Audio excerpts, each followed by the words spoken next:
So, Arild, Yes, hello, Joe. here we are in Plaitas, Yes, on we another are. training camp in the same place. Yeah.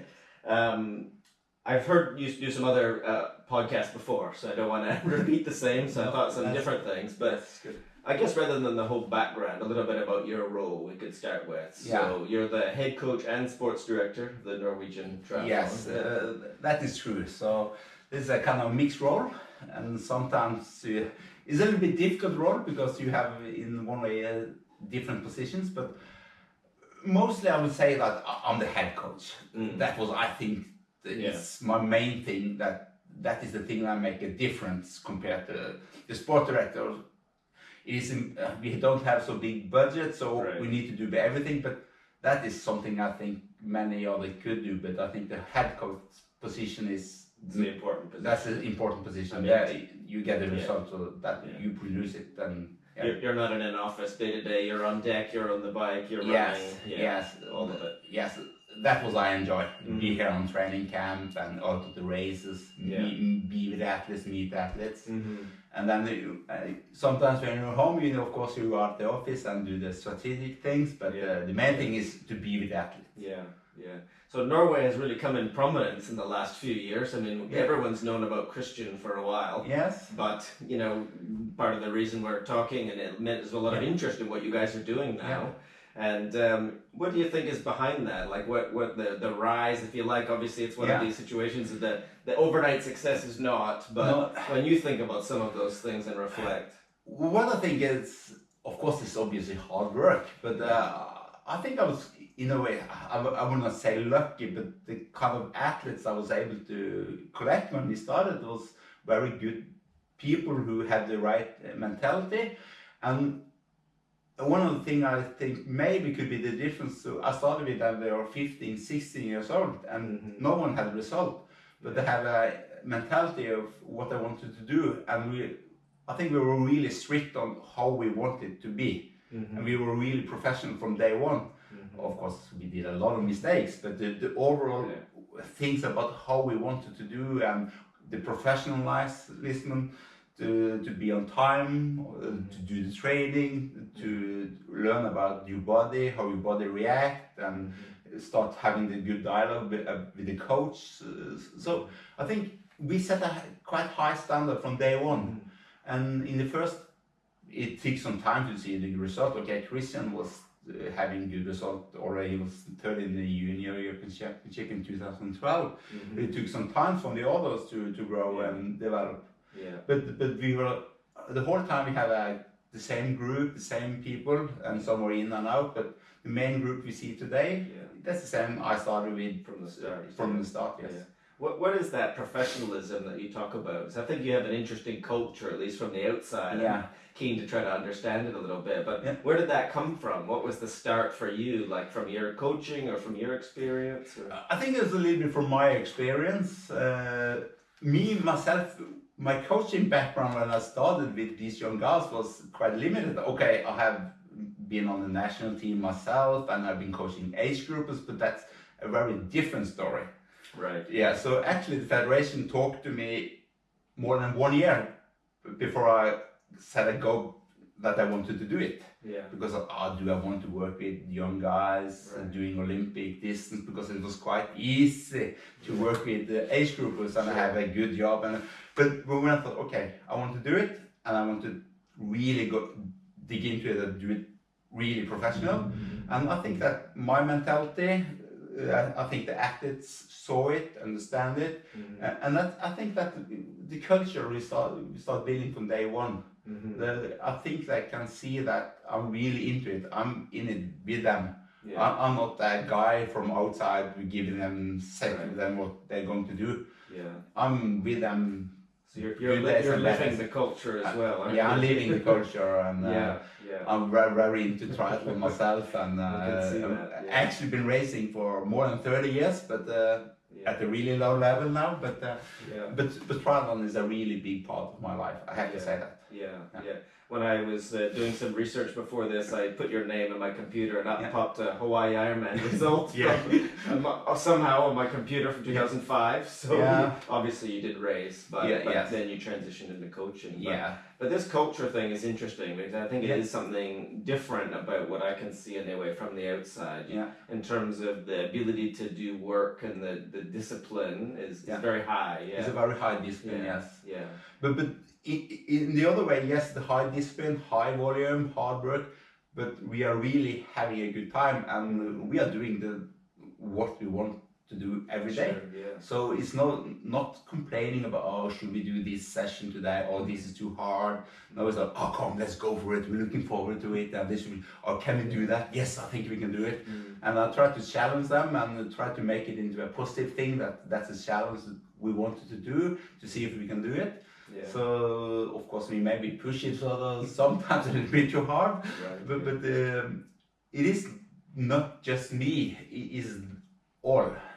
We have that driving force. It's coming from the athletes as well. Yeah, come from the athletes. And now it's more like try to slow them down a little bit and okay, we are still very young, we have still plenty of time.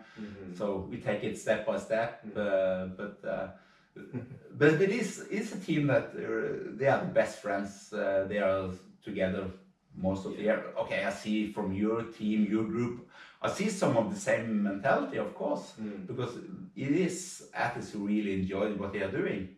And I think if you want to be at the highest possible level, you just, it needs to be a lifestyle, not your job. And also think for, as a coach, the coach who will succeed is your lifestyle. I see it the same in you and many of the other coaches you meet at the races. You do it because you wanted to do it. As you say, in triathlon we do have the opportunity to do other kinds of coaching. So you have to walk this. But in terms of the other staff, so you work with other people? I see the brother of Gustav. Mikael. Mikael. Mikael. And who else do you have working with? Okay. I'm obviously the head coach, and we have the Mikael. He's adjusted a very little position, so he's working mainly with the juniors and maybe in the club. But he's with us for some of the training camp and some of the races, the European Cup for junior and stuff like that. So he is actually one of my athletes. Yes, and one of my bigger disappointment in life was when he started quitting when as a last year junior.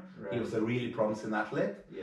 But then we start talking about what was wrong, what is mentality, and we are become quite good friends. And then I suggested maybe we should start doing some coaching, and I was able to get him a job in the federation and also at the sports school system and the club structure. So he's a really important guy. But I think that the two that make a difference, the biggest difference, is that we have a coach located in Bergen. That's where the most athletes are staying. So when we are not in training camp, he's with them from day-to-day basis. He's looking after our swim program. He's former national team member of the national swimming team, and also it was a little short history in triathlon. He was on the national team, but he could not be a top level athlete, but he's a really good guy. So he making a good impact. And of course we have the mad professor Olav Alexander. He's the sport scientist. And I met Olav in Forum. You met him in Forum. And he's the guy with all the equipment, all the stuff, and all the testing and stuff like that. And he is also making a huge impact for us as a team, because what we do in some of this area I think we are very upfront on what's going on in the science world, but I'm the coach. I need to take them down to real life, and that is. I presume you've had to learn how to manage all of these people too, as you grow from a solo coach to all of this. How have you found that? Very interesting, actually. I see it in a way that building a team, the way that building with the team with the athletes. But of course, we have different background, and it could be for me that I don't want to involve them because they are different and maybe have a different approach. So of course it's easier to be alone because you just have to decide yourself. But to put them into the team, they make the team stronger and have a lot of, as I said, valuable impact on the training and if we look much into the swimming, how should we develop our swimming, and also all the testing, what could that help us for? Especially when we are quite strict what we do in altitude, we need to be very focused on the right thing. Intensity control is something that's quite important to us. So Olav Alexander, with all the numbers, he's a really important guy. But it's still a very little team, and none of them is working full position. They're just part time. Right. So they have other jobs besides. Yeah. So I'm the only one who's full time. Only full time. Yeah. I mean, there's several places we could go here. One of them is the altitude. So you guys do a lot of altitude, and it's also connected to. You actually don't seem to spend too much time at home. No. You're away often, as we said. Yes. Okay, one of the reasons that we are away is, of course, the weather condition in Norway is not the perfect one. Yeah. But of course, when we are in Sierra Nevada in March and it's snowing, we could rather be at home, but then we are at altitude at least. But of course, it's a little bit with the weather condition in Norway. And it is also because I'm not living where the athletes are living. So to be with the athletes, to get to know them, to coach them at the highest possible level, you need to be with them. So therefore we have been able to put up a quite strict culture on training camps. Out of these training camps, we have at least 3 camps a year at altitude. Normally we are 4 weeks at Sierra Nevada in the early spring. That could be a little challenging with the weather. And of course we are met in Forumø, who is a fantastic place in the summer. It's a little bit lower the altitude, as you know, but then it's very suitable for the race season, so you can be there and go straight to the races and come back again. And then we have a kind of a startup camp in October, November, but that is also very interesting, and that's some of the thing we do in Norway, because Norway is a little country. We have 5 million people, so when we are together at that altitude camp, it's other Olympic summer endurance sport working together for 3 weeks. Right? Okay. So we are there with the national swimming team, national cycling team, rowing team, and canoeing, kayaking team. And also one of the walkers and some long distance runners. And to be with them, do some training together, sit every evening with the coaches, that's a really big thing for us. Is that where that came from? Was the idea from the Olympic Committee, or was that driven by you? Or? No, it's driven by the Olympic Committee. And this is some of the main things that I think that we are trying to be a little bit ahead of others, because we are so small country, and none of the federation or the national teams are quite big. So we try to work closely together. And I know all the national coaches. We have several meetings a year. And for instance, when we go through Olympic preparation, we discuss about the heat acclimatization and some of the research that we're going to test out that already been tested out by the rowing team, for instance. So and we see that a lot of the training and basic training principles are much of the same. But anyway, spending 3 weeks together is a lot of good time for good discussion, and you learn from each other, and sometimes we have training session together. Not everything time is used, because we don't do so much rowing, but in October it's no big deal if you do have a session with the rowers and stuff like that. One of the interesting things about that camp, watching from the outside, is in October, it's like when a lot of athletes are resting. Often it depends on now the season goes very long, but often it's during a rest period in the traditional way. But obviously you guys aren't resting during that period. It looks like you have very short transition phases in the year, or very short recovery. So in Norway we have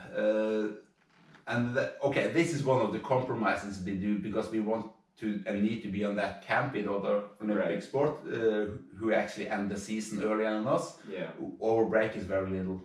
But then we have mixed it up in different ways. So for instance, last year, the first week, we just decided from day to day what we want to do of training. We do a lot of hiking in the mountains.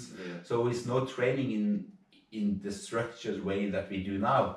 So the athletes want to to train a little bit and move themselves, but so it is okay, but it is a little bit short break. So for instance, this year we are very careful that with some of the guys who race in Dubai, that having a break after that one, This is the 70.3 coming out, or you mean after? After Bahrain, of after course. Bahrain So they had a break again in December. So we tried to get enough off time. What was the idea behind doing that? Obviously, you guys went and did all three of them go under the record? Or yes, all three under the world record. So it makes a lot of impact in the long distance world. Yes. You know? But what was the idea behind that?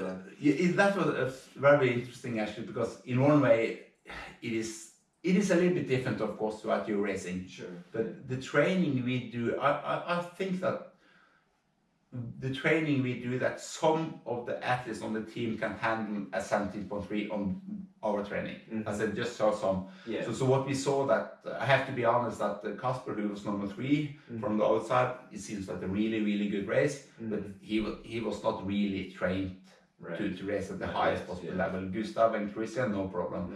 So it was like, okay, we are in the base building period, we're picking up the volume at the altitude camp. So when we come home, it's like, oh, we just keep the volume, we do a little few race specific session and just go for it for fun. Yeah. It was no serious approach that we think that we are going into that world or think that it will anything special, but it is more like, okay, in the base build period, it's a longer stuff, low intensity. I think, okay, we can do a 17.3. But the training for it, we prepare not that serious to this race that we do to Azure racing or the World Grand Final, of course.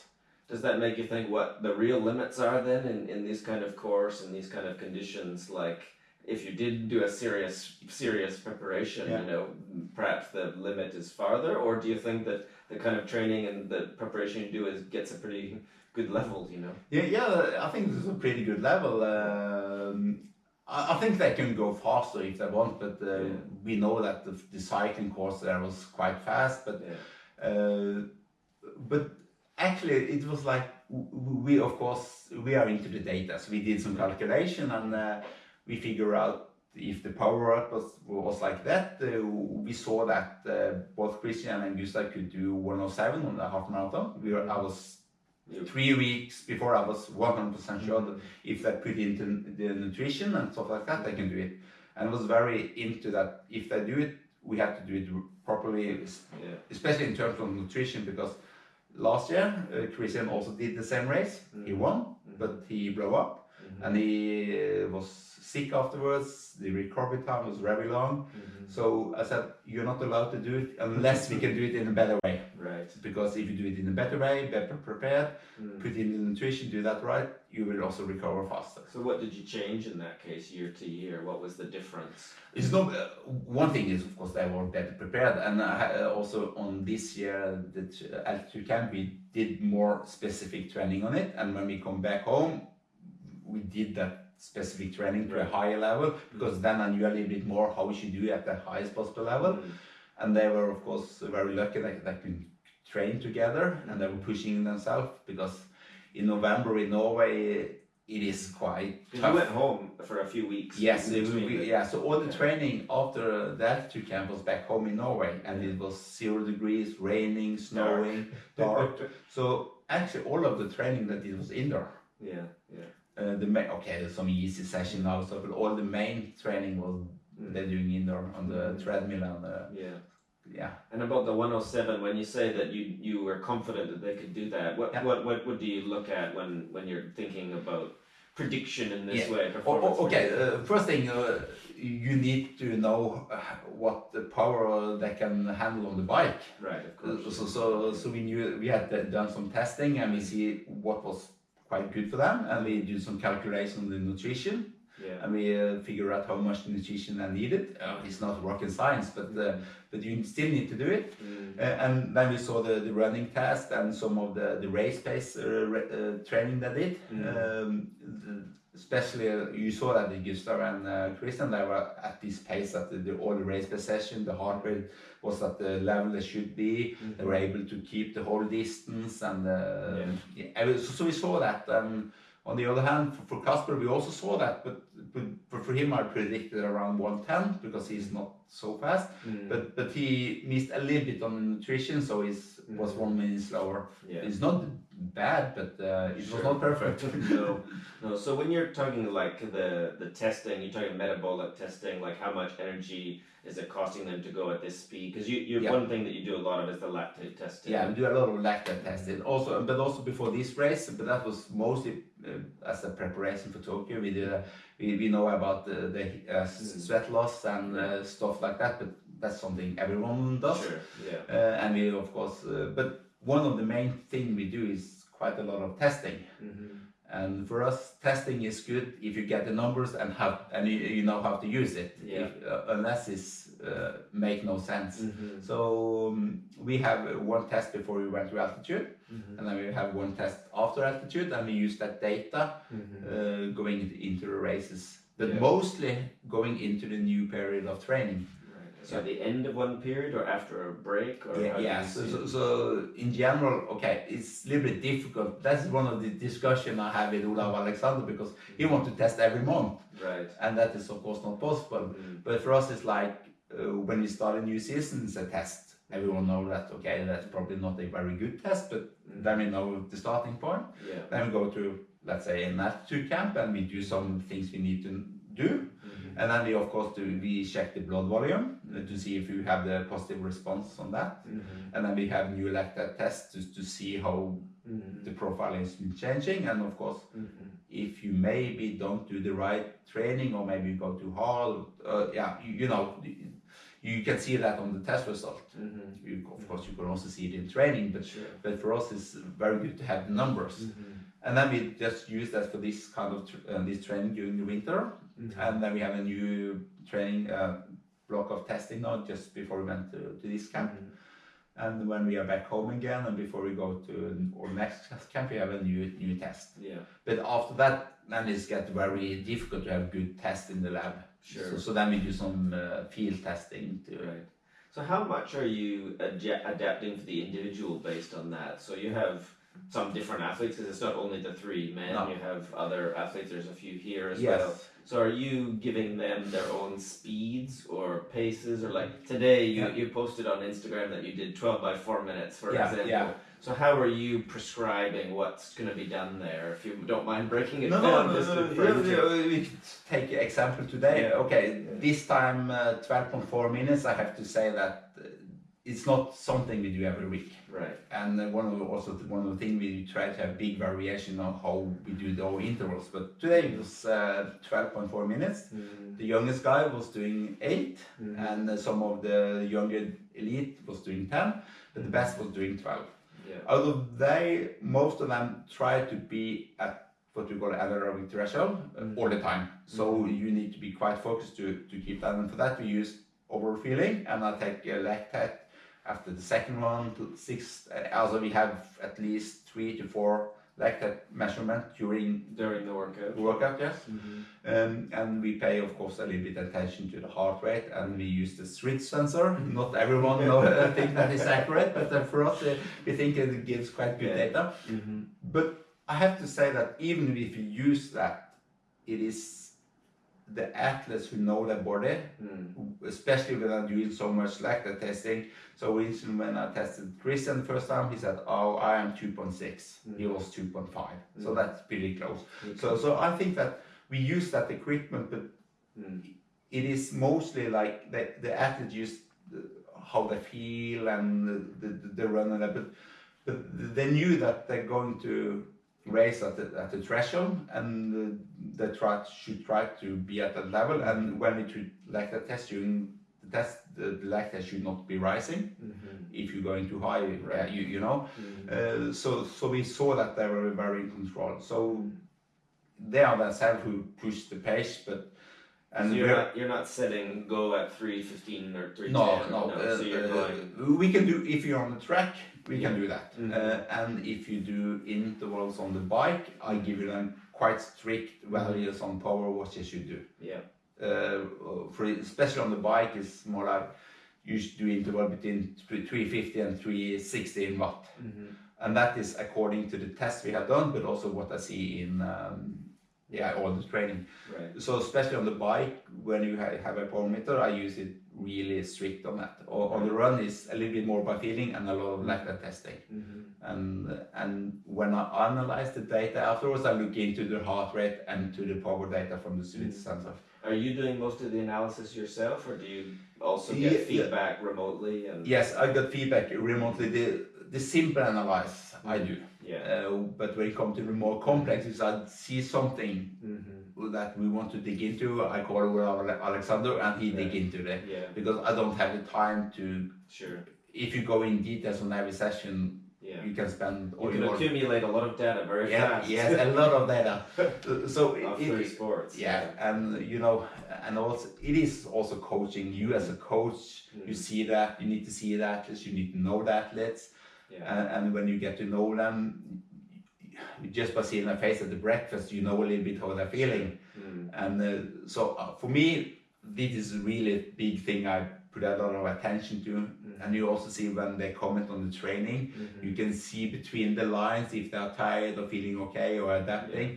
So this is the biggest thing of coaching, I think. But we use the data to maybe have a little bit more things to base that evaluation. So they're using training logs. You made a comment, another one. Like, is that online training logs or written or? Yeah, we are using training peaks, as I think many just standard. Yes, standard. No, but it is quite easy and easy for me, and upload all the training session to them. And so when we come to the training, it's more like most of them are doing the same, but of course they are individuals, so some will do less swimming, a little bit more running.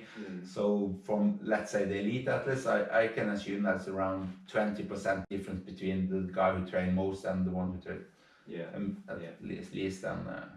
So back to this session today. So when you're talking threshold, I think with a lot of in the triathlon world, threshold they think like a race pace or 4.0 millimoles kind of thing, but you're not talking this traditional threshold. You're the old school way. You're talking like the first turn point kind of. Yes, what you can call the maximum lactic steady state. Right. And we define it lower than 4 millimole. Right. So for that, that's we also see from tested. It could be between 2.3 to 2.67.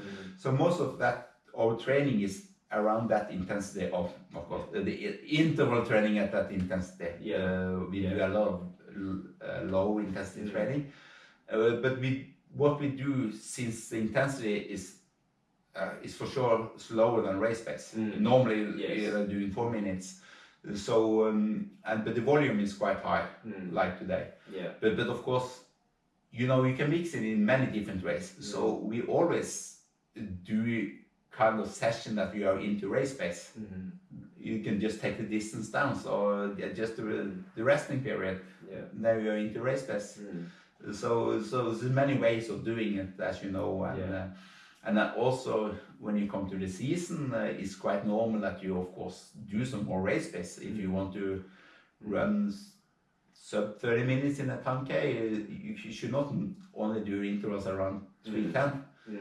You need to be a little bit faster also. That sounds like you guys, you know, you not only start your intervals earlier than some are, like in these kind of intervals, but perhaps lower intensity but bigger volume. It looks like, if we could generalize. In general, we can see that, and we can also say that when we start the season, we also start doing intervals. Right. So that we actually do all year round. Right. But the intensity, how we build it up, is very different. And I try to have a big variation, build up the volume, and of course afterwards you build up the not the intensity but the speed. So we do a lot of mix, and for instance on the bike we do quite long threshold set, but of course the racing today is a kind of a criterion style. So in one way you need to get used to that too. But in general, I think that you bigger aerobic capacity you have, you are able to tolerate that better. So if you do that training and on top of the other, you get pretty good result, I think. It's interesting, isn't it? Like as the courses have changed over, you've been around a long enough time, you've seen the courses change completely to be many more corners than the old days. So have you adapted your cycle training in order to account for that, or do you prefer to take sort of the not too much specific until the end, or how do you see it? I think they have changed, but that's mostly because the athletes are growing. Because I'm just working with these athletes and working with them till they're 16. So it's more like, okay, now we're going from sprint to Olympic, and we put more emphasis on the bike when you get older and the level is higher. But of course, we look into it and we see that there's a lot more of acceleration. So of course we do more criterion kind of intervals than we did 3-4 years ago. And that's also very fun.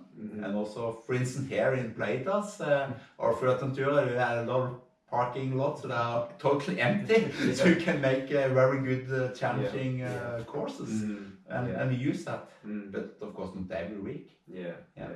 One thing that's been interesting about your guys, and I know that you've commented on this as well, is kind of the attacking nature on the bike, and we've seen this, well, obviously in Bermuda it was a very particular strategy and the way that it unfolded, but also I think the guys in Montreal and then Christian in the Gold Coast. So how do you sort of see that when you look at the big picture of the sport? Oh, in one way, okay, in general I will say that I want to prepare my athletes to win a race from all discipline, and not just depending on you need to be a running race or you need to have a breakaway on the bike. But very often, of course, when I'm standing there on the sideline, people, I said to me, do they all think I'm stupid? Because sometimes it seems like a kind of a dead attack that is no point that will work. But often you see that if you're strong enough, it could work. And in Bermuda, of course, it did. But in Montreal, it seems to be working. But then your guy Mario had a fantastic run. I mean, aside from it was really a spectacular run, but aside from that, it would have been a successful strategy. And what about the Gold Coast then? How do you reflect back on that one? Christian. Well, who was he? He was with Martin for a while. He was with almost at the very end. But how do you look at that race? I mean, from that point of view, with the wind condition and stuff like that, it probably would have been better to be in the group. Not especially on the bike, but you know, they had been on the running course. For him to be alone in the front was really tough. So all his energy was. It wasted too much energy. But on the other hand, if you have 1 or 2 more athletes, we can maybe make an impact. But right there, I think it could be better to slow down. Hindsight is 20/20, but but on the other hand, all guys that want to attack, and sometimes. Okay, racing is racing, and you never know how it will end. So I think it's good that you have the ability to do that. And our team, our guys will for sure do it again and again. I'm sure. But we of course work a lot on the run, and if it will be a running race that we also see in many races. Also in Edmonton, Christian and Mario it was a close race. Very tough race, and that is very often the situation. And when we are talking towards the Olympics in Tokyo, I don't think that necessarily is the best course in the world to make a breakaway on the bike. But I mean, anything is possible. Anything is possible. You've been obviously to see it, the Tokyo Bay area. So I've seen the area, but it would be the testament will be very challenging. But when it comes to that race, I think the heat will be a more challenging thing, and but of course the race strategy will be interesting. We'll see, but that's maybe not the thing we should talk about now. Well, I think it's interesting from an academic perspective. It's like thinking about how do you prepare what, I mean, everyone probably thinks about very similar things from it, in common. I mean, heat is a huge issue in Tokyo. I mean, it's a big focus for many, and the type of race it could be. It's interesting to think about that from a preparation point of view. It's a puzzle, isn't it? It's like trying to fit the pieces together. Yes, it is a puzzle, and for me, it's like I think it's really, really interesting from the coaching and the academic perspective, because you need to dig into something that you maybe not have paid so much attention to. Okay, people say, but we know how we should do it, but there's a lot of different ways in how we should do it that we could do it. and it's a lot of parameters that you could look into, or you can decide not to look into. Yeah. And for us, we are starting doing some of the research, and we have a pretty good feeling about some very simple thing. We have to do some testing, so we know how the performance decline when you're racing in the heat, and that's huge. And if you don't do anything with that, you will have trouble in Tokyo. It's interesting because we haven't really had too many hot races since the advent of the World Series. No, we came back to, since the very first year, 2009, we've had Cozumel, but even Cozumel with the men's race was pushed so late in the day, it was almost dark by the time we were racing, but we actually haven't had so many data points from a racing point of view. No, we don't have that. So of course we have the Cozumel race, and that was a very interesting from fight for the win, but what that was very late at the day, but one of the things we can say that could be an important factor because of the heat will be the pacing, especially maybe on the run. The pacing strategy when you see the splits on the run, even at the highest possible level today, is not very impressive. Very often the pacing is really bad. Slowing, you mean? Yeah, slowing. The point that always slowing. Yes. And the winner is the one who slows down the least. So I think that will be a much bigger difference in Tokyo if you go out too hard. Yeah. Then you will start. You'll be walking to the finish line. That will be and presumably there's some calculation about how hard you push on the bike in the same way, right? Yeah. Yes, of course. Arriving hotter, if you like, or having burned more energy. Yeah. Yes, because that is something we know, that the core temperature will of course be rising, and your higher intensity you do during the race, your higher it will be rise. So how big elevation temperature can you tolerate your body before it breaks down? That will probably be a little bit individual. So maybe it will be everyone is just slowing down and waiting for the last K on the run. It's possible. I mean, we don't have so many points. No. I mean, even Rio was not so hot in the end. I mean, it was moderate. So we will see. But one interesting part connecting tactics to all of this is, for observation anyway, that both Christian and probably Gustav as well, they seem very self-confident. And I'm interested about that because you don't see so many athletes like, thanks to social media, we see kind of commentary and earlier this year, but I2 was doing some season end thing, and he said he wanted to win 5 World Series next year. And also Gustav said something like he wasn't doing Super League because he was going to win Abu Dhabi. When you hear that, where do you think that comes from? Is it culturally, or is it? It's interesting. Yes, it is both way. For Gustav is a part of the culture, and he grow up, and then he's more self-confident about himself. For Christian, he's always been like that. And that is mainly is very positive, but it could seems to be quite arrogant.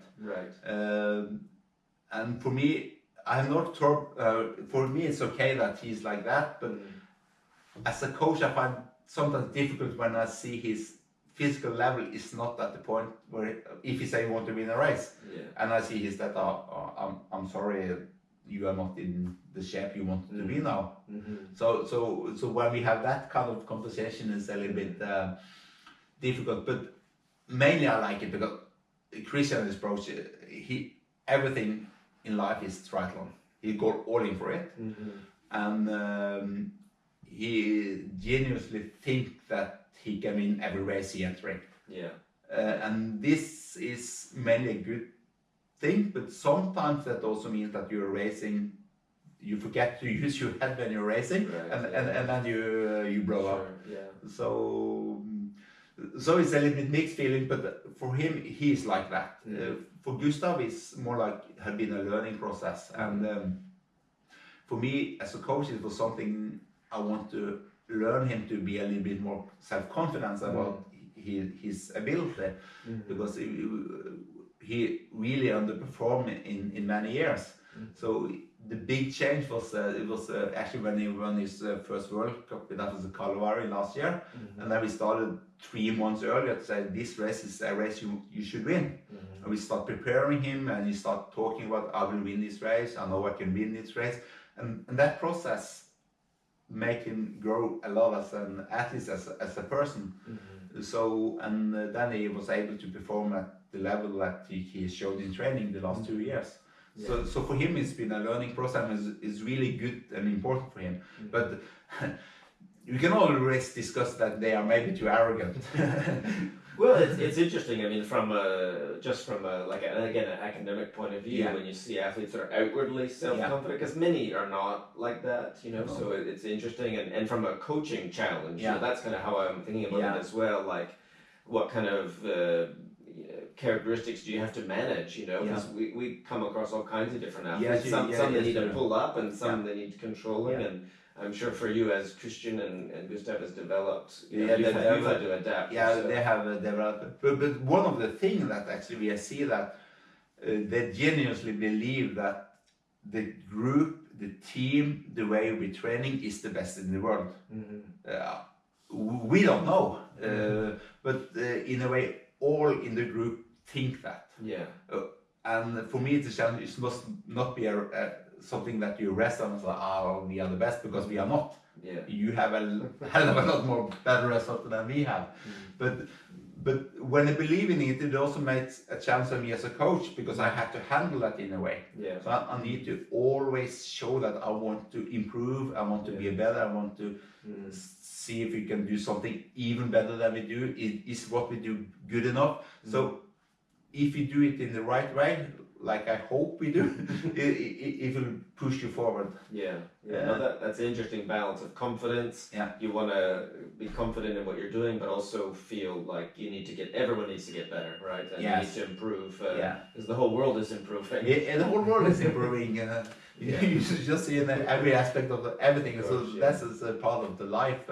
But one of the things is that we have a team with all people in the team, and the athletes is a really good mix of the training culture and how they are together and how they pace themselves in training. It's a really good mix. Did you find anyone that didn't fit into that, or like, because you have Lotte trains at least sometime in Denmark? Is that for other reasons, or? It's many reasons. The main reason is because of studying. But of course, it has been a little bit more challenging for her, because she has been the only one girl on the team, the only female. We have trouble finding some others, and so we see that some of the other girls we have had on the team, they are not feeling so confident in this environment. It's in Norway quite brutal, because everyone say they want to be the best, and many girls that cannot say that. They are more they are more careful, and that we see. But of course we also see during the years that you have some of the athletes who don't have the work ethic and the mentality to do the work that needs to be done. They think they have it, but when you see some of the best athletes with the other, you see that they doesn't fit in, and then after a while they disappear. You do have a couple of women now, but one of them, Lisa Norden, so she's been training with you for the last couple of years as well, and also Julia. Julia Hauser, she's a little bit with us now on training camp. So how is that working? And also Pierre is training with you guys. How have you found that, like to integrate other people? And obviously I think Pierre is more short term. Yes, that's not short term. Okay, since we are a national team, we are organized quite differently than your team, so group. So I cannot put in a lot of athletes, so it should be the main group should be our athletes. Lisa is more like you want to have someone who can match a little bit with Lotte on training camps, and also a little bit with Julia. It's the same, and that was the main reason. Unfortunately, Lisa still had a trouble with injury, so he's not been able to do so many good races. But she is also, her professionalism is very good perspective into the group, as a role model. Yeah, as a good role model, and it's very good for the team that we have more women in the team. Yeah. That they make a total different mix, and me and Mikael, the other coach, were discussing that when we were sitting during dinner, it was a totally different way that the boys behave, and yeah, everything was much better when we had some women in the group. It's one question people had. I mean, obviously you're thinking about the relay and what you can't have a relay. Yeah. It doesn't look like it, but no. What is your ambition in the future there? I mean, you know you have a very good 3 at the moment. Yeah, of course. With mixed relay, we need to find a girl, of course. We have another woman on the team. She's not so at the highest level yet, but of course we are thinking about the mixed relay. But right now it's quite difficult because we haven't done a mixed relay race ever. Yeah. So should be quite difficult to qualify now. Right. But in a way, how the for the future. Yeah. For the future, of course. But I will not say it's totally out because a new woman on the team. She has been on the team before. She's improving a lot this year, and she's training now in Australia. Actually, this next month. So we'll see this summer if she come back and improve. Yeah, it is not out of the question, but the chances are very little. But and why do you think in general? I mean, because, as you say, a lot of these athletes have been with you since many years. Yeah. But you have not had very many women. No. What do you see as the reason for that? Is it chance, or is there a factor that you can point to? Yes, I think it's a little bit about the system in Norway. When I come into triathlon, we don't still have a very good club structure. So. We have not so many athletes who've been developing from the clubs. So the athletes we have today was brought into the national team and been working with me since then. And that is fine. But when you're coming to 18 years old and you need to decide what you want to do with your life, we see all the boys, even they didn't have any good international result, they all were going all in for triathlon. Most of the girls were like, I need an education, I want to pick a kind of education, so I go into that way. Yeah. And in Norway, if you pick that path, the education path, it's almost impossible to combine with studies. That's the main reason that Lotte needed to do some studies, because of course all is bright-headed and clever, but she needed to do something else than just triathlon. Yeah. So in Denmark she can do that. In Norway she couldn't. So if she had been in Norway, she must be really totally 100% professional, or she probably move into studies for 100%. Because the level of the requirements of education are really high. It's really high, so it's very difficult to do it part-time. Yeah. And if you want to do it part-time, the cost economic is quite high. Yeah. Because of how the studies are financed by the government. So in one way, and this is not just in triathlon, this is in most sport, that is very difficult to get athletes up to the highest possible level because of the education. So it's a little bit easier for many of the boys because they don't think too much, they just do what they want.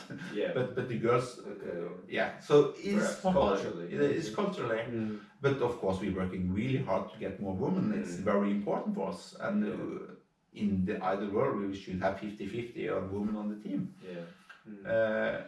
I don't think it's me as a coach, because I think I've been working out quite good with other women. It's worked really well with Lisa on the team now, and also Julia, who's quite new. It worked well, but I know that they have different possibility in their country. Yeah. And Julia is like many others. She's employed by the government. She's per definition in the army, and get paid to do that. And she's a professional. In Norway, you don't have any system like that. So if you don't earn yourself your money, you have to live by your parents. So Christian is the only guy on the national team team who has his own apartment. Everyone is they're young still, they're still young, so they're living by their parents, all of them. Yeah. Speaking of Norway culture, one of the things that a lot of athletes have watched is the running family, the Ingebrigtsen, yes. What do you think the influence that they've had on or on you or on the endurance community? I mean, certainly a lot of our athletes have watched the videos, the subtitled ones, and been interested to see this dynamic. It's entertaining, but what about you? What influence do you think it's had? In both ways, I'm very fascinated how their father has developed the training and the training structure, because and he's actually been using the same mentor as I have. Okay. So we have some of the same influences. So I enjoy that, and they are a really good team together. It's a good team, and the training wise, I think it's really interesting to discuss with them and see what they do and how they're thinking and how they're working as a team. But in other ways, they are a very special family. Sure. His father is very, he's the one to decide. There's no discussion. He decides. And also the boys have a quite strange approach to training. They said they don't like to train, they like to win. Right. So they do what they call this father Gjert. They don't call his my dad or father is Gjert, because then he's the coach. He decides what we do and we do it, but we don't like it. And that is for me a little bit strange perspective, but also very interesting. Interesting. So you've met. I met it. Then you said you have a common mentor. Is that through the Olympic Committee then? Yes. When I started, the first time when we started with doing the altitude workout, I was started working with a guy, a retired professor now, Ironman.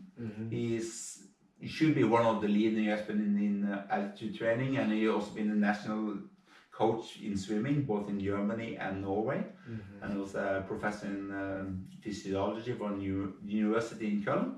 So he's the one that I've been using.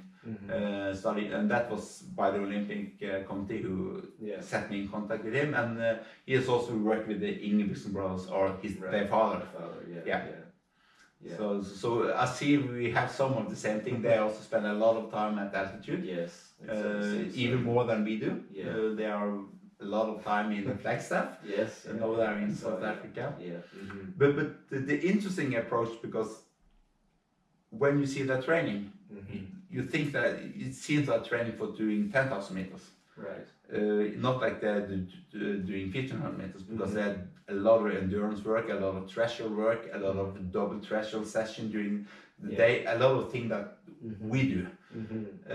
So they are able to big up a big aerobic motor, good capacity, and then they have the speed on top of it. But I think I will go over to long distance afterwards. But we already see European cross countries earlier. If it was in December, early January, but they were very good. They were very good. Jakob, the youngest one, and that was what's thing they say that of course Jakob, the youngest boy, will be the best, because the father had learned of all the mistakes he did with the first one. So but that's a common thing. You started with that in coaching, though. We all go through that journey to some degree, right? Yes, you learn inevitably by some degree of trial and error, and what went well, what didn't go well. Yes, of course. You do that. And we have a discussion on this camp, because this is one camp we have trained juniors, and it's for sure that these juniors, they are 16 and 17 years old. They are not training so much and so hard that Christian and Gustav did when they are the same age. And I said to me, Arild, you are too soft with them. You need to push them harder. You're too soft. We were not allowed to train so little when we were on training camp with you. So what do you think about that? Do you think they're right, or do you think that you're more protective of the younger ones? I think I'm more protective, and it's also a kind of development curve, because we did quite high volume with especially Christian and Gustav are very young, but it is also what we see now, these young guys having a different background. For instance, when we pick up, let's say Christian, he was a swimmer and he was used to train 20 hours a week swimming. then we have the new guys now who is used to train 10-15 hours a week doing triathlon. So they have a different background, but they perform at the same level if you compare to what Christian did at the same age, but they don't have the same background. So one of the things I see now that the younger athletes then need to build up in a different ways that we can do with especially Christian and Gustav. So they can handle the training. So they can handle the training. So how do you build up the training? You need to be differently because right now they are not at the level that they can tolerate the same amount. But as I said, performance-wise, they are at the same level. So I'm not afraid of the future, but I need to build her up a little bit more carefully. I think we've covered a lot of ground. One thing that I always think about that there's always going to be questions about is clean sport in general. And actually one of Vin's, I think the Vice President Wada might be from Norway, outspoken. She's very good. But where do you think we are as a sport in health? You know, when you think we've both got athletes at the sharp end, and that means we've got a lot of skin in the game, really, right? So I mean, I think about this a lot because, you know, the amount of time you spend away, that we spend away at stuff, you know, I want it to be a fair playing field. So how do you think about the sport? Do you think are we naive or you know, is it, because we don't have many positives in general, but then that doesn't necessarily mean anything, does it? No, it doesn't. My feeling is at the highest level in archery racing is a clean sport. It has been some cases, but in general I think it's a clean sport. And we as our national team and our federation, we are very into that. And was actually one of the first federation in Norway who had an agreement with called Anti-Doping Norway, and we do all the tests with them, and we are one of the federation who are our program we use for our athletes, for our coaches, is starting using in other federations. So we put a lot of emphasis on that because this is important for us.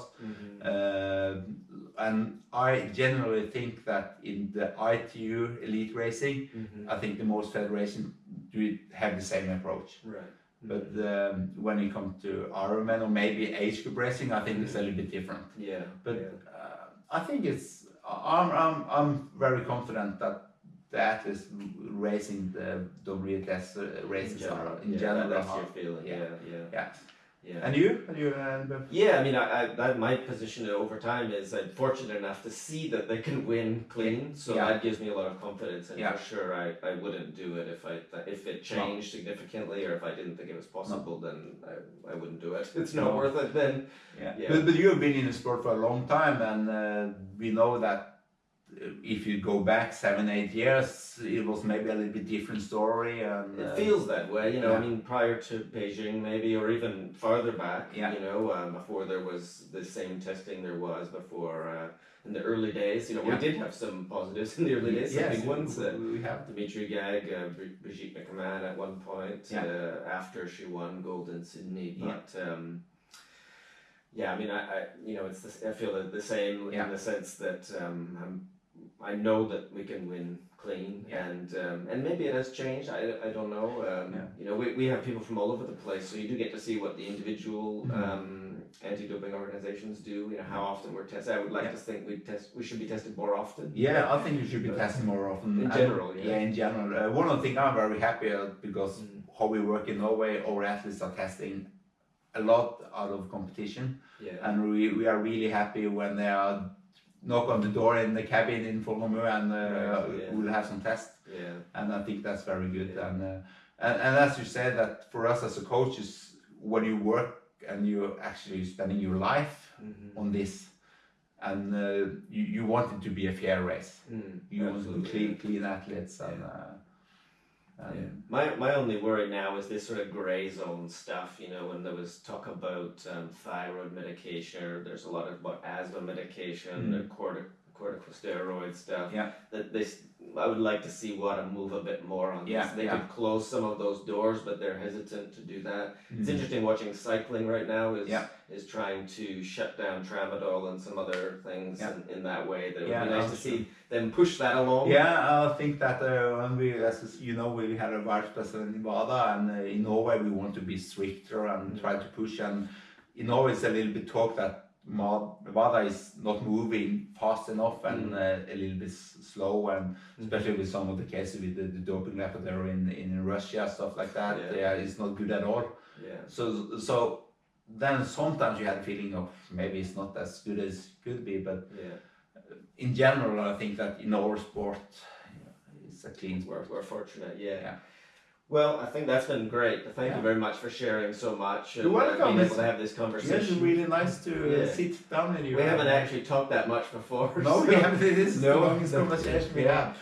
But you guys share a lot, so if people want to follow you have Twitter, Instagram, we'll put the links in the show notes. And a lot of your guys, if they want to follow, are on Strava. Yeah, they are on Strava. I think you can see all the data there on Strava. It is interesting because now in the world you can follow not everybody, but if you're interested, you can follow a lot of what people share. It's part of the sport now. I think it's part of all life maybe, but it's interesting, and I think from my point of view, what you guys are doing is really interesting and it's inspiring for us. It's one of the things that pushes us to be better. Yes, that's goes the other way, because I see what you have with your athletes, and I know that you have a long way to go, but it's taking step by step, and I'm really happy that I've been able to be a part of this community. And it is a small community, isn't it? It is, and I not regret that I went to go into that direction, because I had a lot of other possibilities when I was asked to have this position, but I never regret, and it's a fantastic sport, and great. I love this challenge. Well, I appreciate it. Thanks very much, and you're welcome. I'll let you get off to wherever you're going. Maybe we should have dinner. We have dinner. An hour. That was 1 hour. That was a good one. That was quite good.